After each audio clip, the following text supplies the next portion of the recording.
YouTube vinyl community, Neil Diamond fans, random people on the internet, my name is Giggens, and we are here today to talk about Neil Diamond's third album, Velvet Gloves and Spit, released on the Uni Records label in October of 1968. This album did not chart at the time, but it's definitely regarded as one of the first steps in Neil Diamond's transition to becoming going from pop songwriter to much more introspective songwriter. And this album definitely reflects that. Having come off of his first two albums, which definitely were in the pop tradition with his songs like I'm a Believer, and a lot of, a couple of covers here and there, he was definitely aiming towards a top 40 sound and feel. This album was definitely way more depth, way more growth, way more maturity in his songwriting and his delivery, and what he wanted his songs to do. By 1968, he left the Bang Records label, which he had been with for two albums and several years at this point, doing singles, a couple of records, touring, going on TV shows, doing the whole pop tradition circuit, and getting kind of bored with it, and realizing that he wanted to do something deeper and mean more. He wanted to connect with his audience more, he wanted to be more in touch with the world, and more importantly, he wanted to be more in touch with himself, and sing songs that were about his experiences, and hoping that the audience would also find something relatable in those messages that wasn't just fluff, that there was a lot of substance and truth and honesty and realness behind it. And this was the time in the 60s where this was just the thing to do anyway, but for someone who made his money off of writing songs for other people, to take the time to do something real for himself must have been extremely fulfilling and really impactful in his life, especially having to move labels to get that artistic freedom. I think allowed him a lot of space to grow and led him on to the next several years worth of really amazing work. Culminating with stuff like I Am I Said, a lot of the stuff on Taproot Manuscript. I mean, he wrote some extremely deep songs throughout the late 60s into the early 70s. He was a very prolific and interesting, deep guy to listen to. So for me, this album is almost like his Rubber Soul, where basically he kind of drops the poppiness, but it's still, there's elements on here that are totally in the pop tradition, but a lot more of this album is him experimenting more and going deeper, and this is the first step into what would happen next. So with that, this album did produce three sort of low-charting, bubbling singles in Brooklyn Roads, which at number 58, Two-Bit Man-Child, which at number 66, I'm sorry, Sunday Sun hit number 68. So they were not top 40 hits, but it was Neil doing what he wanted to do, and that's what's important here. So this album was produced with Neil Diamond and also Tom Catalano and Chip Taylor, and it was released again in a second version, which I've got that record to show you as well. But the songs themselves on this album are some of his best of the period, and I like this album a lot more than the one that followed it, the Brother Loves Travel and Salvation Show album. I like that album a lot too, but I think this one is a little bit more depth to this one, if you ask me, even though Brother Love is one of my favorite songs by him. So this version of the album starts off with Sunday Sun. This is the original version of the album with the full-down picture, so you get this giant picture of Neil, which is pretty cool. And then the classic shot of him hanging out with the mannequins. Not wearing a shirt, but wearing a leather jacket. It's like Fonzie. Hey, pretty damn cool, Neil. Sunday Sun, a very pleasant song, very dreamy opener. I think it's a great way to start the album. But it's full of that groovy, early Neil feel. It's got that spark. I love the female background vocals on this one. I love the cool delivery from Neil. The melody itself is just really chill. It's comfortable, it's warm, it's endearing. It's a very welcome start to the album, and I think it's a nice, comfortable way to get into the mood of an album called Velvet Gloves and Spit. Kind of a very weird combination of words, and then you get this nice little pleasant Sunday Sun song, and you're like, alright, we can go on this journey together, Neil. Great way to start the album. A modern-day version of Love follows that up, and I like this one a lot because Neil kind of stretches out his vocals a bit. This is one of the first songs where he kind of goes different places with his vocals to show what he can do. He's an exceptional singer at the same time as he is much of a songwriter, so hearing him do things differently vocally is always fun, regardless of who you're listening to. But when you're used to hearing someone do their thing and then hear them do something else, it's always very exciting. So this song, I love the way he sings the chorus in particular. The really sad strings complement that mood. The whole track changes gears for the bridge. It kind of speeds up a little bit, changes the vibe up. The Spanish-influenced guitars throughout this thing are great, and the tambourine that's shaken throughout, I think, adds a nice little dynamic to the rest of the track. But yeah, cool song. Honey Drippin' Times is track 3 on this thing, and this is going for that old-timey feel, something he does a lot during this period. It might just be an exercise in nostalgia, or it might just be Neil trying to figure out what he wants to express in a song, but he does this a handful of times throughout the late 60s for sure. You know, it's not a full-on nostalgia fest. I think it's definitely just wearing your, your inspirations on your sleeve a little bit, stuff you may have grown up with, looking back on yourself, looking back on an Americana-esque experience of growing up in the States when you were a kid, and then writing about that. There's a sweet whistle solo, which I always enjoy, but it's definitely got plenty of imagery to evoke your own childhood and kind of, harken back on the days where life may have been a little bit simpler as a kid, and the music is emotive of that feeling. So, pretty cool. Which leads to the next track, the Pot Smokers song. Easily one of Neil Diamond's, the biggest curio in his collection of songs, if you will, beyond having You Make It Feel Like Christmas on one of his actual albums. This is definitely one of the most interesting songs Neil's ever done, and he puts the word song in quotes on the inner jacket.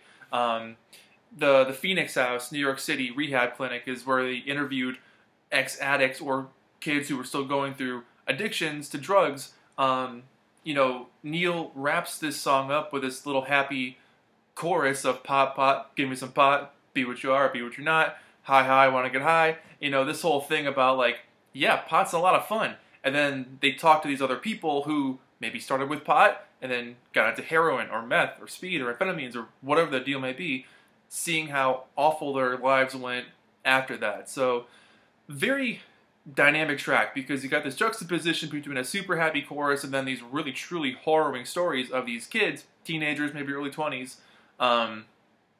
reflecting on their experience taking drugs and trying to work themselves back into reality, getting off drugs.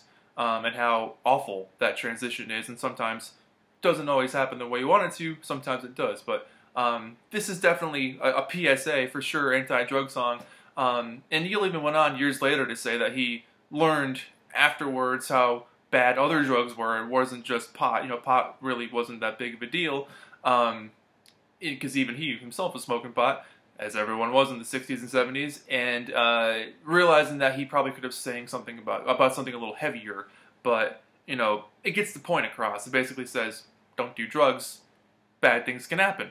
So, very interesting track. Brooklyn Roads ends side 1, and this is, if you have to ask me, this is probably my favorite Neil Diamond song. This and Brother Love's Travel and Salvation Show, Sue Limon, there's a bunch of them up there in my top 10 of favorite Neil tracks, and, this track in particular is extremely, I think, the reason why Neil wanted to leave Bang Records and do his own thing and stretch out, because it doesn't get much more personal and introspective than Brooklyn Roads. It's a song about growing up. That's a song about looking back and remembering, oh, remember we used to run up those stairs, and remember like the clothes drying in the hallway and the food Mom was making, you could smell that? Remember that feeling? Or going to school and knowing that you sucked at school, and mom and dad would come to class and talk to the teacher and figure out why were you screwing up in class. I mean, it's so relatable, and it's such a different song from everything else that was around at that point. It exists kind of in its own little world, and I like that it's got that vibe. It definitely has a little bit of that like nostalgic but also forward-looking mentality feel to it. Because it does talk about growing up, moving out, moving forward, looking back, wondering what was happening to all those people you left behind. Do you want to go back? Would it make sense if you did go back? Because it's a very huge song. Lots of questions, lots of feelings, lots of emotions. But I think it's easily the most interesting song he'd written at this point in his career. But yeah, it's very touching, it's warm, it's endearing, and it's got a hell of a lot of soul. So very, very cool track, easily one of my favorites, and probably one of the best on this album. Side 2 starts off with 2-Bit Man-Child. And side 2 has a lot of songs on this side that have that classic Neil feel.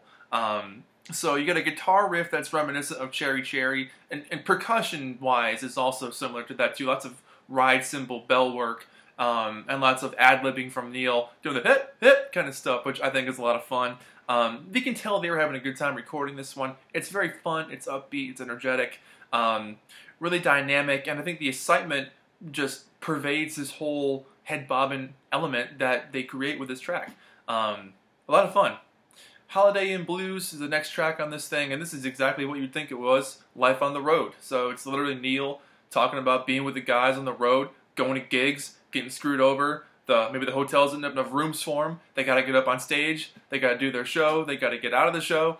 So it's kind of cool to hear Neil talk about the whole life on the road thing and talk about working with other people, because he's a solitary man, Neil Diamond. So it's cool to hear him talk about the drummer or the keyboardist or the guitarist or whatever. So very cool little track. It definitely has a bluesy, relaxed feel to it, which kind of falls in line with the track title, Holiday Inn Blues. So really groovy organ solo on this track too. I like that a lot. Kind of a little bit of a different vibe there for him.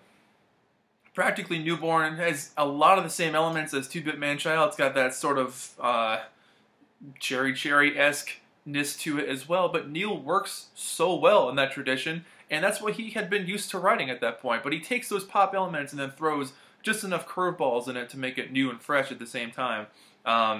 Particularly this time, I think the elements of the outside musicians playing with him make a big impact. Like the rolling bass line in the chorus, I think, is a lot of fun. The non-stop organ throughout this track as well. This definitely feels like a group project on this one, which I think works really well. The percussive slaps that happen, the echo on the percussion is really cool.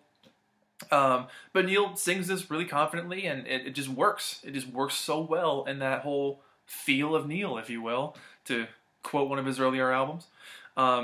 Knackleflurg, which apparently I think is a word they made up. I can't bloody well find that word on the internet, so I have no idea what it means.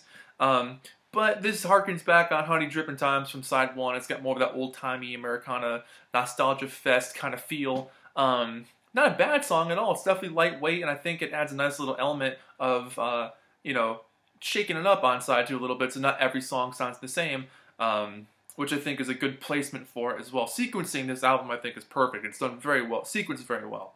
But it's catchy, it's sweet, it's romantic. You know, just a nice little song about being with the one you love and finding a word that sums up how you feel. And I guess Knackleflurg is how you do it. Merry-Go-Round, the last track on this album, which when I looked up Knackleflurg, the term merry-go-round also came up. So I'm not sure if that's some word that I don't know or I didn't know how to read the internet for that also describes a merry-go-round. I don't know. Let me know.